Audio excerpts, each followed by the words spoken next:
भारत के जो द्विपक्षीय संबंध हैं वो और मजबूत होते हुए नजर आते हैं। और ये द्विपक्षीय बैठक यहाँ पर हुई है प्रधानमंत्री और दक्षिण अफ्रीका के राष्ट्रपति के बीच में। ये तस्वीरें आप देख सकते हैं जहाँ पर अलग अलग जो क्षेत्र हैं उनको लेकर जाहिर तौर पर बातचीत हुई और द्विपक्षीय बैठक इस दौरान हुई।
भारत दक्षिण अफ्रीका संबंध साझा संघर्ष, साझा इतिहास और साझा भविष्य पर आधारित साझेदारी है।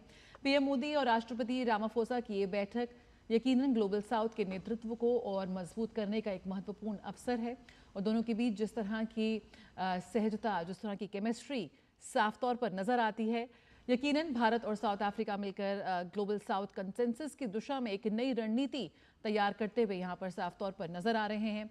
स्वास्थ्य, डिजिटल सहयोग, रक्षा, साझेदारी, तमाम ऐसे क्षेत्र हैं, मुद्दे हैं जिसमें नई प्रगति की उम्मीद हम यहाँ पर कर रहे हैं। और हमने कल भी देखा था मुकुल, जिस तरह से राष्ट्रपति ने प्रधानमंत्री नरेंद्र मोदी का स्वागत किया था। यकीनन वो सिर्फ एक औपचारिकता नहीं थी, बल्कि भारत अफ्रीका साझेदारी की मजबूती का एक और प्रतीक थी। जी बिल्कुल, उसकी झलक हमने देखी उस तस्वीर में। और इन तस्वीरों में भी आप देख सकते हैं जो बातचीत नज़र आ रही है इस द्विपक्षीय बैठक में।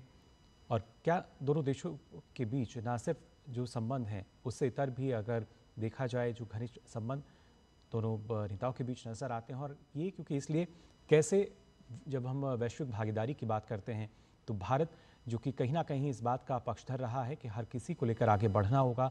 और ना सिर्फ दक्षिण अफ्रीका की हम बात करें, फिर चाहे G20 की बात की जाए या कैसे दक्षिण अफ्रीका की जो भागीदारी है वो और ज़्यादा बढ़ सकती है वैश्विक स्तर पर, और भारत के साथ मिलकर कैसे और ज़्यादा बेहतर स्थिति में नज़र आ सकता है, उसको लेकर यहाँ जाहिर तौर पर बातचीत हुई होगी। इस द्विपक्षीय बैठक के दौरान भी जो अलग अलग क्षेत्र हैं, इसके अलावा खासतौर से इब्सा की भी अगर बात की जाए तो उसमें भी महत्वपूर्ण साझेदार दोनों देश, उनके साथ साथ ब्राज़ील भी। लेकिन इब्सा क्योंकि उसमें पहली बार शामिल होंगे प्रधानमंत्री नरेंद्र मोदी, लेकिन दक्षिण अफ्रीका के साथ जो है अलग अलग मंचों पर भारत साझेदार रहा है। और ये साझेदारी जो है कैसे हम कह सकते हैं पिछले एक दशक में और बेहतर होती हुई नज़र आई है और मजबूत होती हुई नज़र आई है। बिल्कुल, यहाँ पर काफ़ी लंबा इतिहास है भारत और साउथ अफ्रीका का। और जिस तरह से जो आज दुनिया की सबसे बड़ी चुनौती है सबको साथ लेकर विकास, इस पर यहाँ पर सीधी चर्चा G20 के मंच पर हो रही है।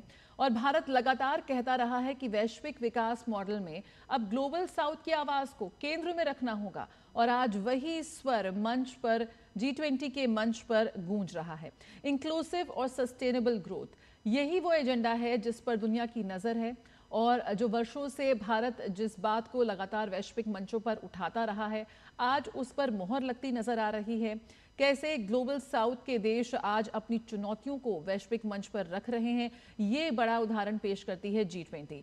इब्सा लीडर्स मीटिंग को लेकर बहुत ज़्यादा उत्साह है, उस पर सभी की निगाहें हैं। क्यों ना हो, 3 बड़े लोकतांत्रिक देशों का ये मंच है, इंडिया, ब्राज़ील, साउथ अफ्रीका। और ये त्रिकोणीय साझेदारी हमेशा से दक्षिण दक्षिण सहयोग की धुरी रही है, प्रेरणा रही है। तो यकीनन आज की इस बैठक में सहयोग की नई गति की हम उम्मीद कर सकते हैं। जलवायु, विकास और ग्लोबल गवर्नेंस, क्या कुछ इब्सा का कोई संयुक्त एजेंडा यहाँ पर पेश होता हुआ नजर आएगा, उस पर हमारी नजर रहेगी। ये पहला सेशन था जहाँ पर सिरिल रामाफोसा के साथ द्विपक्षीय वार्ता हुई प्रधानमंत्री नरेंद्र मोदी की। आगे भी तमाम खास सेशंस लाइंड अप हैं। A fair and just future for all, एक न्यायपूर्ण और सर्व समावेशी भविष्य, यही है आधुनिक विश्व का सबसे बड़ा प्रश्न। क्रिटिकल मिनरल से लेकर एआई और तमाम ऐसे मुद्दे हैं जिन पर एक सेशन वैश्विक विकास मॉडल की दिशा भी तय करता हुआ नजर आएगा। जी बिल्कुल, और ख़ास तौर से ना सिर्फ इन तस्वीरों के ज़रिए भी अगर देखा जाए, बल्कि कैसे काफ़ी अहम हो जाता है। और अखिलेश, हमने देखा है इस तस्वीर के ज़रिए भी ना सिर्फ द्विपक्षीय बैठक, बल्कि वो तमाम अहम मुद्दे ज़ाहिर तौर